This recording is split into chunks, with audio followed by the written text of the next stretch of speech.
예수님께서 산에 올라가서 영광스러운 모습으로 변모되셨다가 산 아래로 내려오셨을 때에 한 남자가 와서 아들을 데리고 예수님께 나옵니다. 귀신 들린 아이입니다. 예수님을 보자마자 이 아이가 큰 경련을 일으켰고요, 땅에 엎드려서 떼굴떼굴 구릅니다. 그리고 막 입에서 거품이 쏟아집니다. 예수님께서 물으십니다. 언제부터 이렇게 되었느냐? 어릴 때부터입니다. 얘가요 막 불에도 막 뛰어들고 물에도 막 들어가는데 귀신이 이 아이를 죽이려고 그러는 것 같습니다. 예수님, 무엇이든지 하실 수 있으면, if you can anything, 뭐든지 하실 수 있으면 우리를 불쌍히 여겨서 도와주십시오. 그때 예수님 하신 말씀 함께 읽겠습니다. 예수께서 이르시되 할 수 있거든이 무슨 말이냐? 믿는 자에게는 능히 하지 못할 일이 없느니라 하시니 곧 그 아이의 아버지가 소리를 질러 이르되 내가 믿나이다. 나의 믿음 없는 것을 도와주소서 하더라. 아멘. 내가 믿나이다. 나의 믿음 없는 것을 도와주소서. 이게 무슨 말입니까? 믿음이 있단 말입니까? 없단 말입니까? 무슨 이런 희한한 말이 다 있습니까?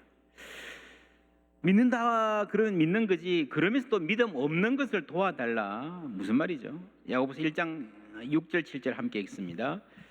오직 믿음으로 구하고 조금도 의심하지 말라. 의심하는 자는 마치 바람에 밀려 요동하는 바다 물결 같으니 이런 사람은 무엇이든지 주께 얻기를 생각하지 말라. 두 마음을 품어 모든 일에 정함이 없는 자로다. 조금도 의심하지 않는 순도 100%의 믿음을 요구하는 것처럼 보입니다. 우리가 성경을 읽을 때에 이런 강철 믿음을 가진 어벤져스들의 이야기, 히어로들의 이야기로 읽는 경향이 있습니다. 대단한 믿음의 사람들. 근데 막상 성경을 자세히 보면요, 성경에는 그런 사람들보다 우리처럼 흔들흔들 하는 사람들, 믿음이 부족한 사람들이 많이 나옵니다. 이 아버지의 아들은, 이 가정은 믿음이 부족했지만 그 믿음을 통해서 하나님이 일하셨고 마침내 치유받았습니다. 우리 믿음이 강철 같은 믿음이면 좋겠죠. 그러나 우리 대부분은 그렇지 못합니다. 우리는 믿습니다. 그러니까 교회도 오고요, 예배도 드리고요, 기도도 하고요, 하나님 찾습니다. 말씀에 아멘도 합니다. 근데 그런 순간만 있는 게 아니고 살다 보면 내가 넘어지고 헤매다 보면요, 내 믿음이 없는 것 같기도 해요. 밤에 자다가 갑자기나 생각하면 하나님이 계신가 싶은 사람도 있을 것입니다. 의심하면 생각나는 사람 도마죠. 여러분, 도마도 못 믿겠습니다 그랬잖아요. 근데 내가 만져보고 싶습니다 그랬습니다. 무슨 말입니까? 의심을 했지만 믿고 싶다는 말이에요. 의심한다는 말은요, 그 안에 믿고 싶은 마음이 깔려 있는 거 아니겠습니까? 우리 목사님들이 대학에서, 일반 대학에서 기독교 교양 강의를 하시기도 하는데 학생 중에 누가 찾아와서 저는 하나님 믿겨지지가 않습니다, 의심이 됩니다, 하나님 정말 계신가요? 라고 물어보면요, 반갑대요. 왜 그래요? 여러분, 의심한다는 말은요, 관심이 있다는 말이고 믿고 싶다는 말이에요. 진짜 문제는 전혀 관심이 없는 애들이에요. 하나님 있든 말든 나하고는 상관없다, 그게 골치 아픈 거지. 마음에 의심이 있다, 하나님 정말 계신가요? 진지하게 물어본다는 것은 이미 믿음이 그 안에 조금이라도 들어와 있다는 말입니다. 예수님께서 의심하는 도마에게 야 이놈의 짜스가 너 아웃이야, 너 같은 놈 사도로 안 키워, 저리 가 하지 않으시고요, 이리 와 만져봐 그러셨잖아요. 카라바조가 그린 의심하는 도마, 아주 유명한 그림입니다. 이게 도마의 손을 보면요, 여기 때가 끼어 있습니다. 그리고 옷도 떨어졌죠. 머리에 있는 주름살. 그래서 아마 도마는 어떤 성직자나 의사 같은 사람이 아니라 아주 평범한 노동자나 농부의 손을 그리고 싶었던 것 같습니다. 딱 중앙에 이 주름진 얼굴이 나오는데 그 주름은 아마 세파에 많이 시달렸던 어떤 평범한 한 우리의 이웃을 말하는 것 같아요. 그런데 여기 뒤에 두 사도가 함께 있습니다. 이 사도는 어떤 느낌을 줍니까? 우리가 흔히 의심하는 도마라고 생각할 때 다른 사도들은 다 믿음의 사람이었고 도마는 의심의 사람이었다. 여기는 100% 믿음, 여기는 100% 의심 그러는데요, 그렇지 않은 것 같아요.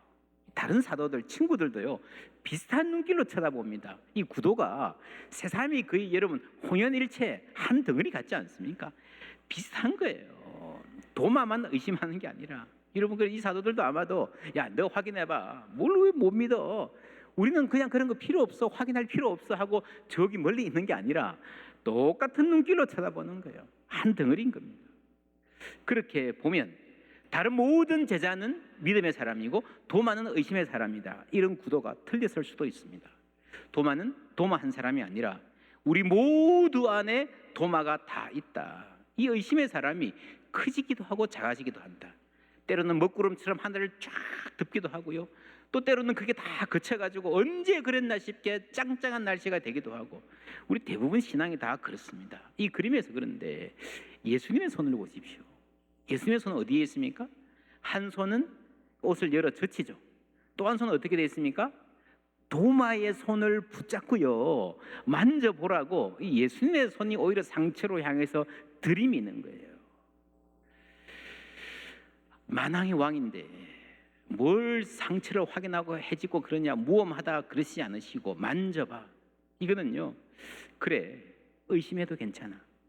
너는 믿을 수 있어. 내가 너 믿음 갖도록 도와줄게 하는 것 같지 않으십니까? 상처를 열어 보이시는 거예요. 여러분, 십자가는 자신을 내어주는 사랑입니다. 너희들을 위해서라면 다 주겠다라는 거죠. 여러분, 의심이 뭡니까? 여러분, 의심 받아본 적 있습니까? 나를 당연히 신뢰해야 될 사람을 나를 심각하게 의심할 때에 마음이 아프잖아요. 여러분, 의심은 칼날과도 같습니다. 도마는 예수를 향해서 의심의 칼날을 들이대는데 예수님 피하지 않으시고 열어 제치십니다. 여러분, 예수님이 십자가 지시고 부활하셨지만 그 사실 자체로는요, 사람을 구원하지 못합니다. 믿어야 돼요. 그래서 어떻게 보면 십자가 못지않게 중요한 이 일, 우리 한 사람 한 사람 믿게 하기 위해서 예수님이 최선을 다하시는 거예요. 자신을 내어주시는 거예요. 가슴을 여시고 상처를 헤집도록 여러분 인도하시면서까지 우리를 믿음으로 이끌어 주시는 겁니다. 우리의 의심을 받아주시는 거예요. 이것까지가 전부 다 십자가의 사랑인 줄 믿습니다. 여러분, 의심하는 도마에게 맞추어 주시잖아요. 그게 하나님이십니다. 오늘 시편에도 이런 말씀 나옵니다. 7절에서 9절까지 함께 읽습니다. 주께서 영원히 버리실까? 다시는 은혜를 베풀지 아니하실까? 그의 인자하심은 영원히 끝났는가? 그의 약속하심도 영구히 패하였는가? 하나님이 그가 베푸실 은혜를 잊으셨는가? 노하심으로 그가 베푸실 긍휼을 그치셨는가 하였나이다.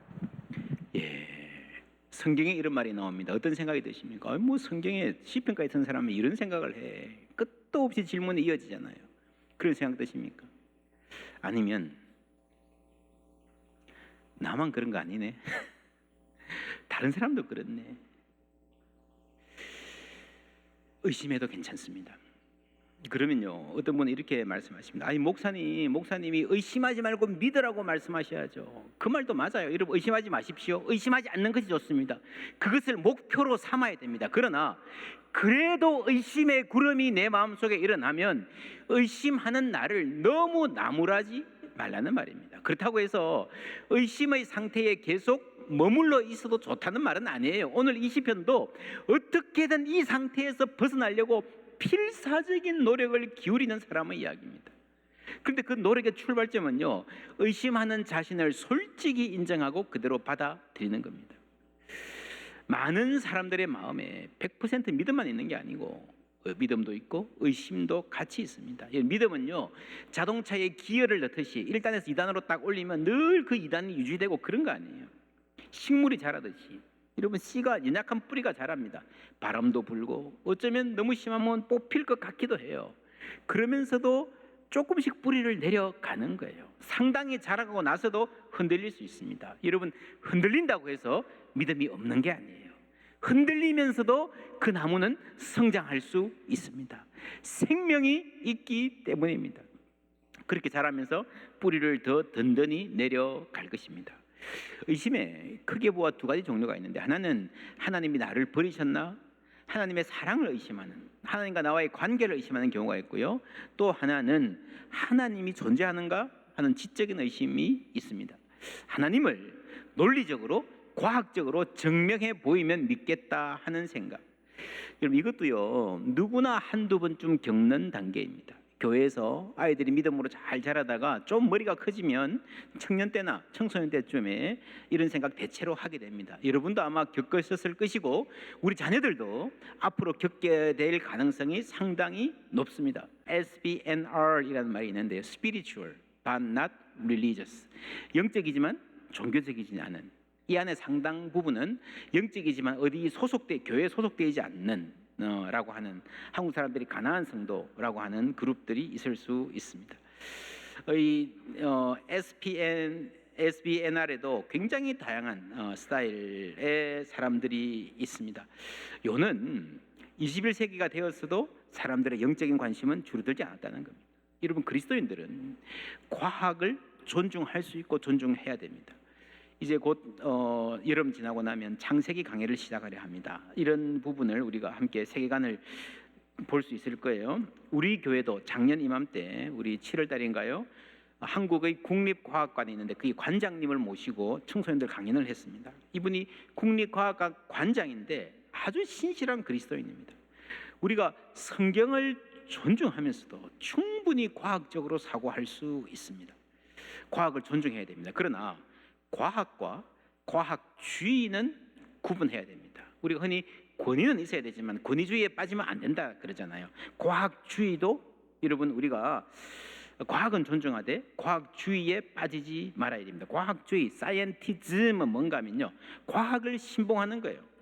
모든 문제에 대해서 과학이 대답을 줄 수 있다고 생각하고 과학이 대답을 못 주는 것은 존재하지 않는다라고 생각하는 거예요. 알리스 맥가라스 박사의 말을 들으면 과학에는 한계가 있다. 이것은 과학을 비판하는 것이 아니라 경계선이 있음을 인정하는 것이다. 그 경계선 안에서 과학은 매우 탁월한 힘을 지니고 있다. 본인 스스로가 분자생물학 박사였죠. 그러나 그 경계선 밖에서 과학은 어떤 이들이 간절히 바라는 단순한 대답조차 해줄 수가 없다.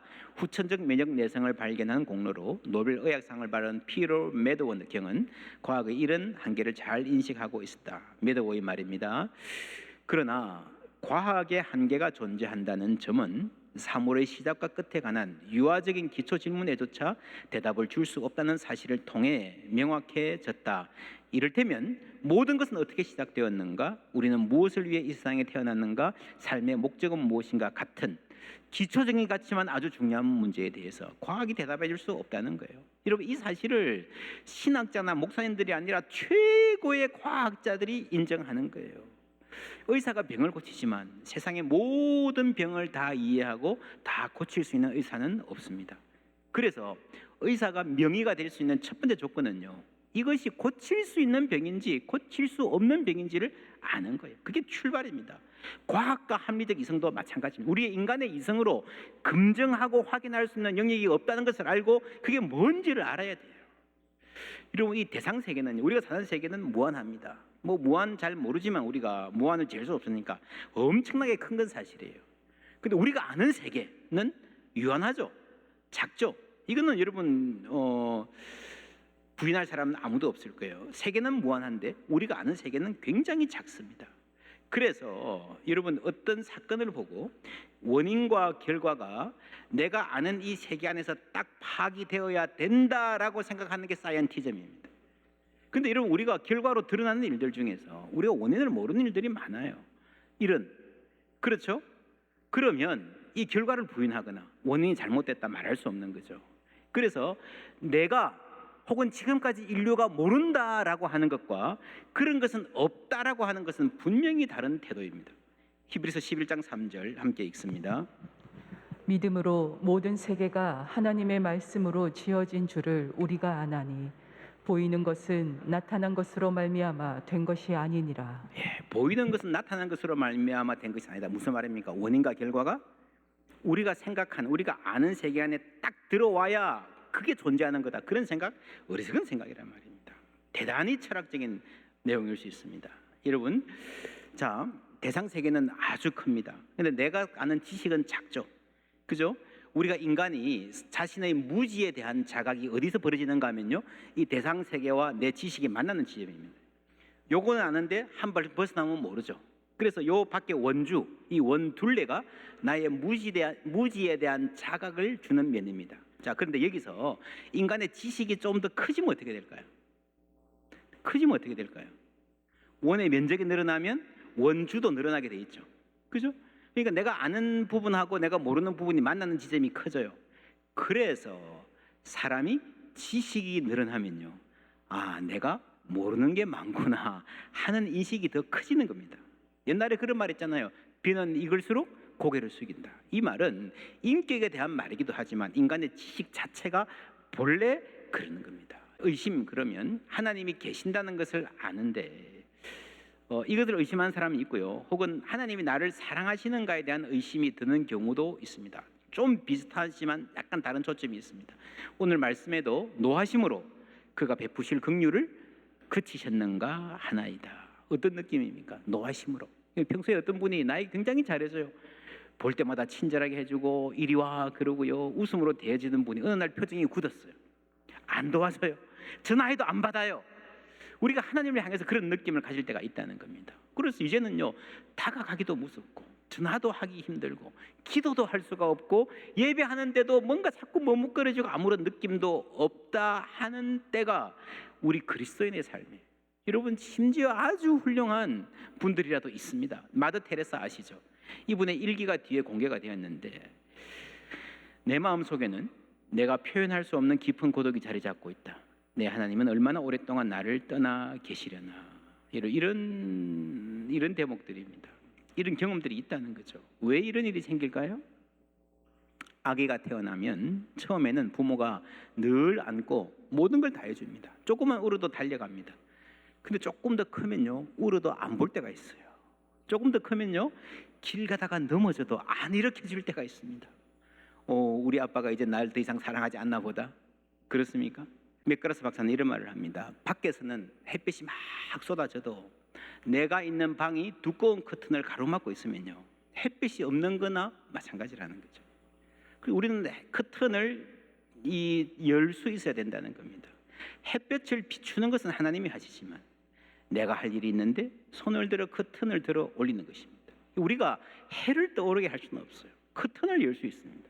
우리 인생은 때로 깊은 나락으로 떨어질 수 있습니다. 그러나 아무리 나락이어도 아무리 바닥이어도요, 그 자리에서 하나님을 바라볼 수 있어요.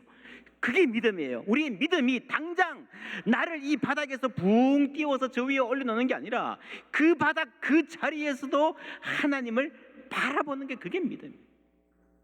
11절 12절 함께 읽습니다. 곧 여호와의 일들을 기억하며 주께서 옛적에 행하신 기이한 일을 기억하리이다. 또 주의 모든 일을 작은 소리로 읊조리며 주의 행사를 낮은 소리로 되뇌이리이다. 하나님 하신 일을 기억하고 작은 소리로 낮은 소리로 읊조리는 이 사람, 이게 커튼을 여는 거죠. 여러분, 시편 77편 자세히 읽어보시면요, 참 기가 막힌 아름다운 시편입니다. 처음에는 밤새 부르짖는다 그랬어요. 근데 소리가 작아졌어요. 이런 볼륨 다운, 여러분 꼭 볼륨이 커야 잘 믿는 거 아니거든요. 하나님이 나를 사랑하신다는 것을 믿지 못하는 이유는 결국 하나님은 우리에게 사랑할 만한 점이 있어야 사랑하신다고 생각하기 때문이다. 여러분, 내가 어떤 사람인가에 관계없이, 나의 선행과 관계없이 하나님 우리를 사랑하시는 줄 믿습니다. 이게 복음이에요. 이게 우리가, 그런데 우리의 생각이요, 우리의 감정에, 상황에 영향을 많이 받습니다. 누구를 믿는 것은 특별히 그렇습니다. 믿는 것은 누구에게나 모험이거든요. 그런 말들 하잖아요. 이 사람 속고만 살았나? 무슨 말이에요? 내가 어떤 대상을 믿고 안 믿거든요, 지금 나의 감정, 이 판단에 굉장히 지배를 많이 받는다는 거죠. 크게 속은 기억이 누군가를 믿는데 대단한 어려움을 겪습니다. 하나님도 그럴 수 있습니다. 여러분, 종교적인 체험이 도움이 되기도 합니다만, 오늘 시편 기자도 내가 옛날 곧 지나간 세월을 생각하였사오며 밤에 부른 노래를 내가 기억하여 내 심령으로 내 마음으로 간구하기를 해놓고요, 계속해서 이 불안을 토로합니다. 그래서 여러분, 종교적인 체험이 한번 체험을 하면 그 체험이 나를 흔들리지 않는 토대 위에 세울 것이다. 여러분, 그렇지 않습니다. 믿음이라는 게 어떤 한 단계 올라가면 절대로 그 밑으로 안 내려가고 그런 거 아니에요. 가끔씩 드라마 보면 그런 장면 나오잖아요. 뜨겁게 사랑하던 두 연인이 사랑이 식었어요. 뭐라 그럽니까? 날 사랑해? 날 여전히 사랑해? 그러죠. 조금 더 심각해지면요, 날 사랑한 적 있어? 날 한 번이라도 사랑했냐라고 물어보잖아요. 스스로에게도요. 내가 그 사람 사랑했나? 그게 사랑이었나? 라고 의심합니다. 여러분, 인간의 판단은 인간의 감정에 굉장히 휩싸이기 쉽고요. 과거의 명백한 사실도 부인할 수 있습니다. 홍해를 건넌 이스라엘 백성들, 그죠? 그 엄청난 체험을 하고도 금방 부인하잖아요. 금방 불평하잖아요.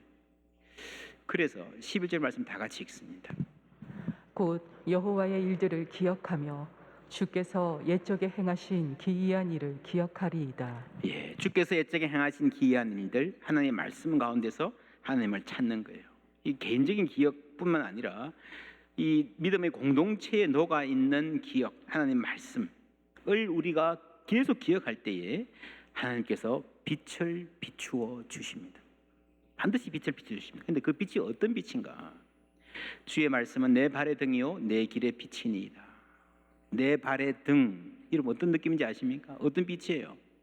깜깜했는데 어느 날 해가 떠올라가지고 모든 게 환히 보이고, 야, 이렇구나라고 전부 다 납득이 되는 그런 빛이 아니라, 내 발의 등, 이 말은요, 깜깜한데 여전히 앞에 안 보이는데 내가 한 발 두 발 걸을 수 있을 정도의 빛을 하나님이 비춰주실 때가 있다는 거예요. 마틴 루터 킹 주니어 목사님이 믿음이란 당신이 천계 전체를 볼 수 없을지라도 첫 계단을 오르는 일이다라고 말했습니다. 내가 아직까지도 납득하지 못할 일이 많지만 내가 하나님 믿고 한 계단이라도 오를 믿음 주시옵소서. 우리에게 이런 기도가 있기를 주님의 이름으로 축원합니다. 마더 테레사가 이런 말을 했습니다. 의심의 때를 지나면서 지금까지 내내 내가 원했던 단 한 가지는 하나님을 알고 그분의 뜻을 행하는 것이다. 지금 내가 이렇게 힘들고 깊은 어둠 가운데 있지만 이 소원은 변함이 없다. 하나님께서 내게 남아있는 것을 다 취하시고 내 안에 있는 모든 것을 파괴하셨다. 내 삶을 지탱해 주는 것은 오직 순종뿐이다. 이 한 걸음 옮겼다는 거죠. 그러한 가운데서도 이 말이 내가 순종했다일 수도 있지만 돌이켜보면요, 그만큼 정말 작은 순종도 이어갈 힘을 하나님이 주셨던 거예요. 여러분, 귀신 들린 아이의 아버지가 예수님께 말했습니다. 예수님, if you can do anything, 무엇이든 하실 수 있으면 우리 좀 도와주십시오. 그때 예수님이 뭐라 그랬습니까? 예수께서 이르시되 할 수 있거든이 무슨 말이냐? 나에게는 능치 못할 일이 없다 그러셨어요? 아니죠. 지금 이 사람이 물어본 것은요, 당신이 뭘 할 수 있으면 이라고 했는데 예수님은 나에게는 이게 아니고 믿는 자에게는 능치 못할 일이 없다 하셨어요. 믿음이 필요하다는 거예요. 믿어야 된다는 거예요. 믿는다면 할 수 있다. 믿는다면 너의 믿음을 통해서 하나님이 하실 수 있다는 겁니다. 그래서요, 이 아버지는 믿어야 됐어요. 믿어야 됩니다. 믿어야 살릴 수 있었어요, 아들을.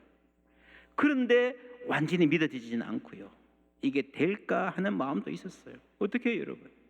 나 같으면 어떻게 하겠습니까? 에이, 그냥 믿는다고 하지 뭐. 그게 될까요? 통할까요?